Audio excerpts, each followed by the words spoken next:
Good evening, and welcome to the last chapter before the first test in this term's edition of Marketing 305.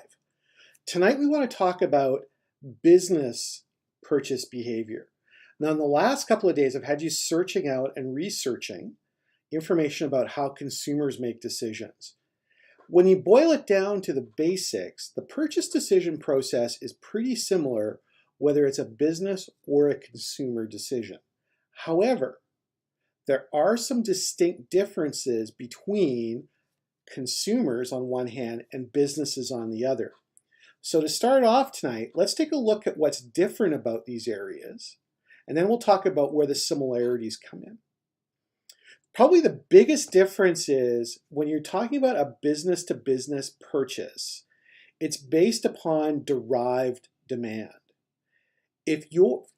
Let me explain it this way. If you're Budweiser and you're producing beer, for example, you know the minute a consumer pulls a beer out of the cooler or buys a case at Happy Harry's, that purchase has been made, and that starts the process of remaking it.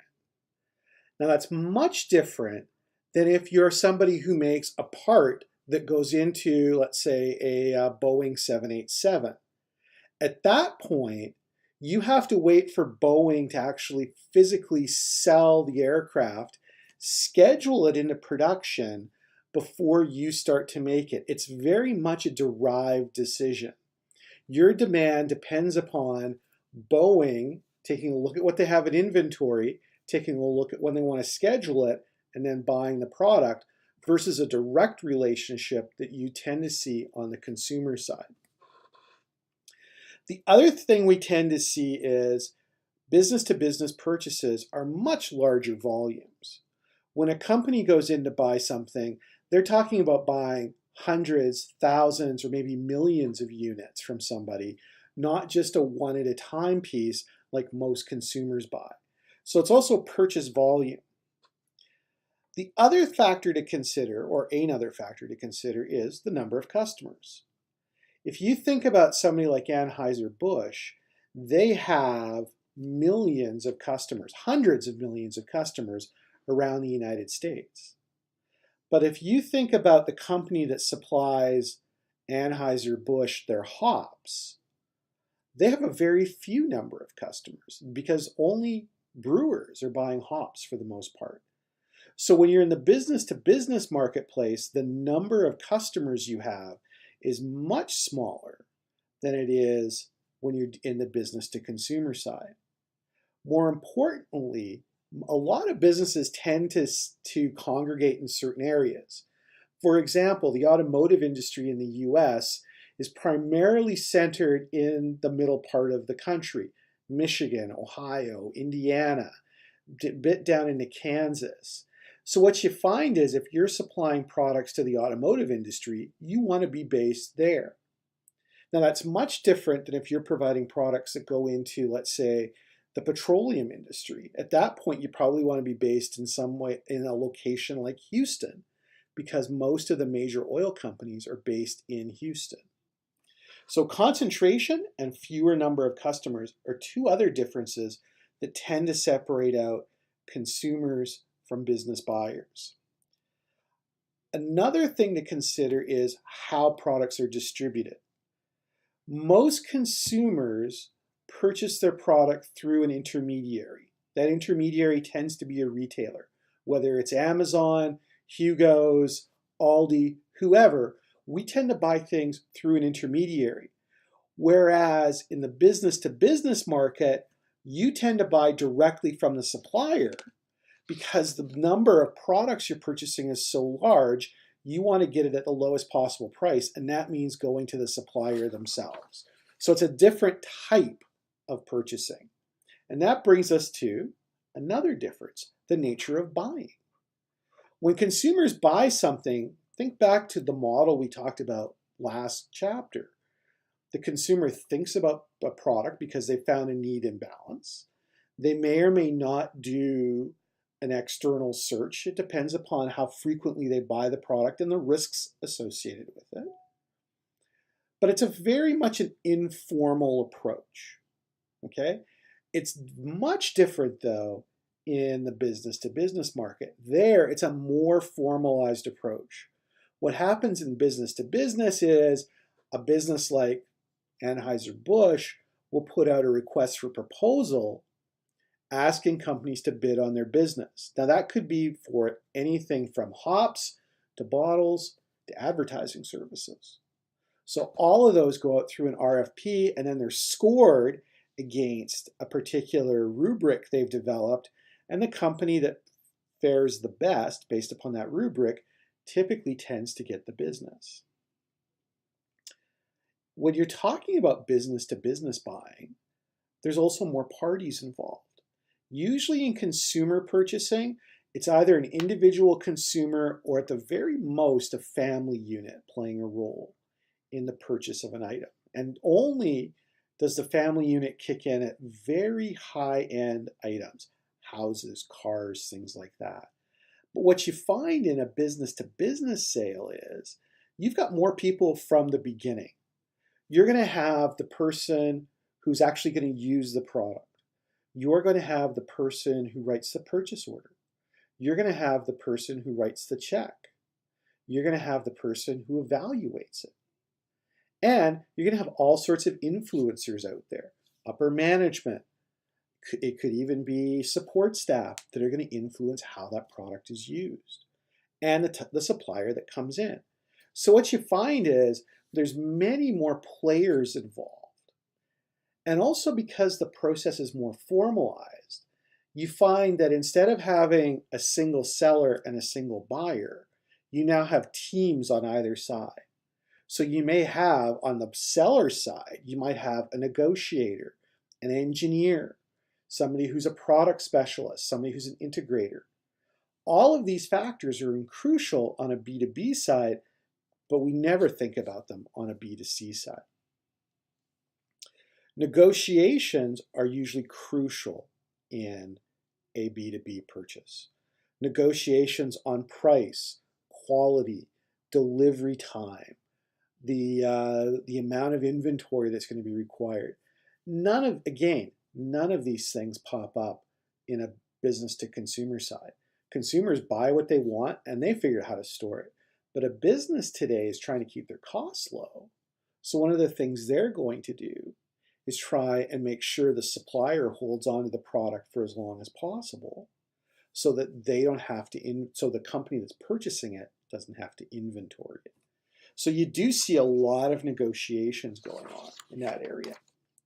Another factor to contend with is the whole concept of, as I touch my collars, the whole concept of reciprocity.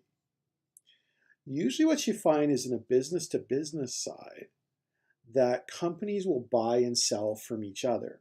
So sometimes you're the customer and other times you're the seller. I'll give you an example. A friend of mine owns a chain of car dealerships in Canada. He has to deal with one of his competitors, though, when it comes time to buying equipment, because the competitor happens to own the company that provides the hoists that are used in the service bays. So to make up for the fact that he's dealing with his competitor, who happens to be his supplier as well, he's cut a deal with them that once a year they buy one vehicle from him at list price to make up for the difference. So here's where you really see the whole reciprocity idea. He's trying to make sure, along with this other company, that there's fairness in the process. And by doing that, they switch roles. My friend goes from being the buyer to, in this case, he's the seller of an item. Leasing is also commonly used in business, not so much outside of autos in the consumer side. And even with autos, most people would tell you if you're just the average consumer, leasing a car is not a good idea. That's a great idea if you're a business owner or you're writing it off for business, but not a great idea if you're just a basic owner. However, in business, we see a lot more items leased. Companies will lease everything from computer equipment so that they can have it replaced on a regular schedule to aircraft. are leased out. And the reason companies do that is it saves them money. So instead of having to pay out all the cash up front or take on debt to buy new computer equipment or a new aircraft, what they do is they get somebody else to purchase it and then lease it to them so that the payments are much lower. And at the end of the term, they can decide whether they want to keep the asset or not. Promotions on a B2B side are also different than we see with consumers. Because of the fact that most sales in the B2B side tend to be more direct, there's a much bigger emphasis on personal selling, trade shows, sales promotions than you tend to see in the consumer market. But probably the biggest difference you'll likely run into is when it comes time for the B2B sales, it's much more of a personal selling business. Now let's start to take a look at another difference. So we've taken a look at kind of the purchasing difference. One other difference is how we categorize purchasers. If you think about it, when we talked about categorizing consumer purchasers, we were using demographics, psychographics, lifestyles, purchase intent, or what are they buying it for personal use or as a gift. When you get into the B2B side, it becomes a bit more complicated. And what it's got is really a pyramid. And at the base of the pyramid are the companies that provide the raw materials to other companies. Those raw materials are then transformed by a reseller. Okay, that could be somebody who takes steel, for example, or takes iron ore and coal, combines them and turns out steel, somebody like US Steel. Okay, at that point, they're a reseller. The reseller then sells to a producer or an original equipment manufacturer, as they're sometimes referred to. So you go from the raw material up through a variety of people who do processing to the top person who's the original equipment manufacturer. Think about it using this example. Car companies are original equipment manufacturers. They produce a final product that is then sold to either another business or to a consumer. It goes to an end user at some point. In order for them to build those cars, they purchase from a variety of sources the parts and pieces they need. One of those is the steel and the aluminum and the carbon fiber and all those other things they need from companies that buy the raw materials and turn it into steel, aluminum, carbon fiber. But in addition to that, they also buy major equipment, robots, paint booths, all of the customized material, all the customized machinery they need to physically build a product. That's the major equipment. So that's another part of that pyramid, are these major equipment manufacturers. They also have accessory equipment. A company like General Motors, for example, would buy all sorts of things that are considered accessories: screwdrivers, mallets, air compressors. All of those tend to be accessory equipment. They're standardized. Unlike the equipment they're using on the robotic side, this stuff is much more standardized. It's basically off the shelf, and they can go to a local supplier versus going to a major supplier like Cincinnati Robotics or something like that. And then the last group that you've got to take a look at is the component parts. General Motors, for example, doesn't build everything themselves anymore. They've farmed out a lot of the production of the interior of vehicles to companies like Magna International. Well, Magna is a component part manufacturer, and I've actually put in a video for you to watch on that. Now, in addition to all of that, they also buy things like processed materials. So they might buy a specialty steel for something. They might buy paint. Okay, those are processed materials. They might buy consumables. These are used to produce it, but they don't become part of the final product. So floor cleaners, lubricants for the robots, those types of things, those are all considered to be supplies. They also have to be purchased by a company like General Motors, and they would also purchase business services, accounting, legal advice, along with promotions. So if you think about it, you've got the raw materials, you've got the major equipment, you've got the standardized equipment, you've got the process materials, the component parts, the supplies. All of that is leading up to that OEM at the peak. But sometimes the OEM isn't where it ends.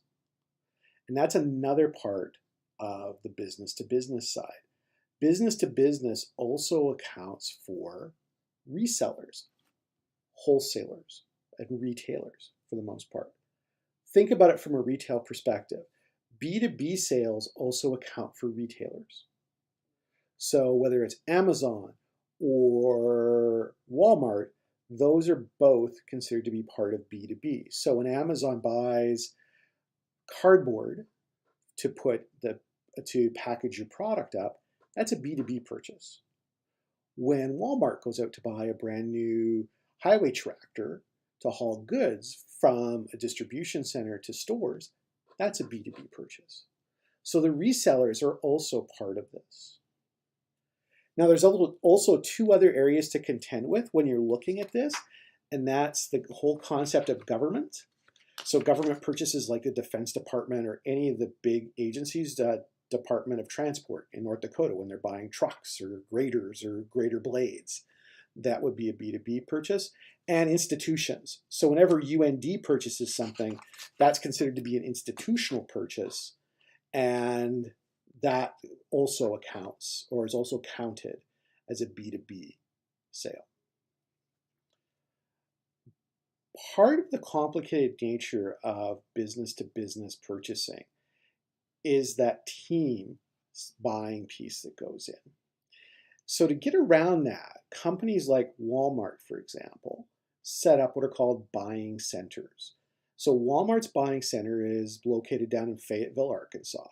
And if you're planning on selling anything to Walmart, eventually you'll end up in Fayetteville talking to one of their purchasers. They happen to be called buyers in that case.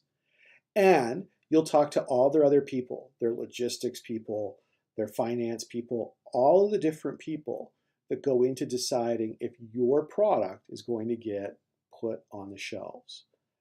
Most major companies use buying centers to go to. They'll set out the specs, they'll do the evaluation for quality control, they'll verify the supplier can actually deliver, all of the things that go into it. When you get in there, I've identified the roles you're likely to see played by different people in a buying center. There's the initiator. That's the person who starts the process moving along. That could be somebody in procurement. Okay, they're the one who writes the RFP. Then you've got the influencer / evaluator. That could be a user, or it could be somebody who looks at bids and compares them to the specs that have been put out by the initiator. You have to contend with gatekeepers. These are people who control your access to the people who are making the decision or who are part of the actual decision process. Those are people like administrative staff, the front desk person, junior buyers. Anybody who you have to deal with who's not directly part of the process is considered to be a gatekeeper. You've got the decider. That's the person who at the end of the day puts their name on it and says, yep, we're buying it. Okay? In some cases, that could be a very low-level employee. If it's a very inexpensive product, it's probably a low-level employee who can sign off on that. But if you're purchasing aircraft for a airline, that's probably a board of directors decision would have to sign off on it. So they become the deciders. Then you've got the purchaser who actually writes the purchase order. Well, that's probably somebody over in materials management. And then the user, the person who's actually going to use the product at the end. Now, how do companies evaluate what they're doing? Well, they tend to look at quality, color, thread count, anything that they desire as a quality that will make sure the product or service can deliver the task it's set out for, that becomes an evaluative criteria. The second thing is the service you're providing. How on time are you? Do you deliver everything, or do you tend to send short orders? If you're promising you're going to send 100 of something but can only deliver 10, that's a bit of a problem. Okay? And your post-sales service. If something goes wrong, where do they go for service?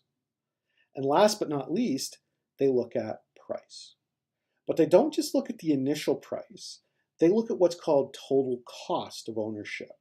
This is the cost of using that item over its entire lifespan.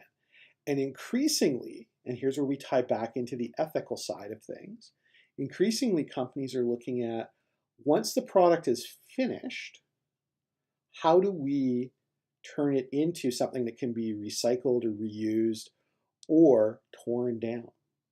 So we start to see what's that total cost of how to do things. So when they look at aircraft, for example, is a great total cost of ownership. That first purchase price is just the beginning. Then after that, you have to look at the annual maintenance on that aircraft, overhaul costs. Is there a midlife replacement you have to do on different parts? Maybe the engines have to be redone. All of those things go into the total cost of ownership. So that's the real evaluative criteria. Now, there is one area where consumer purchasing and business purchasing are very similar, and that's the buying situations. If you remember, we talked about the majority of purchases the consumers make are what's called habitual. Okay, they don't think about it, they just go out and buy it. Okay, then you kind of get into low involvement. They do a little bit of searching, but they have some experience, they don't have to do a lot. And then they do a high involvement. And a high involvement purchase typically takes place when they don't have the experience to work on it. Well, on the business-to-business side, we have something really similar. First off, we have what's called a straight rebuy. The company runs out of something, so they decide, hey, we'll just reorder exactly what we did last time. No thinking about it, okay? So the example I've got in your notes is American Airlines. They need more safety placards for the aircraft. They probably just contact the printer who did them last time, order another set. That's very much equivalent to a habitual purchase. Then there's a low involvement purchase, which in the B2B side is called a modified rebuy. Well, in that case, that could be going out and purchasing new seats for an aircraft. You might do some searching, but you probably have a long-term relationship with a supplier now, and they probably have the inside track on getting the deal. And then you've got a high involvement, or what we call a new buy. In that case, you tend to do a lot of searching. There's a lot of work done. Well, in the case of American Airlines, that's buying a new aircraft. All right, that's it for business buyer behavior. All the best on the test this week, and we'll be back next week when we start into Chapter 8.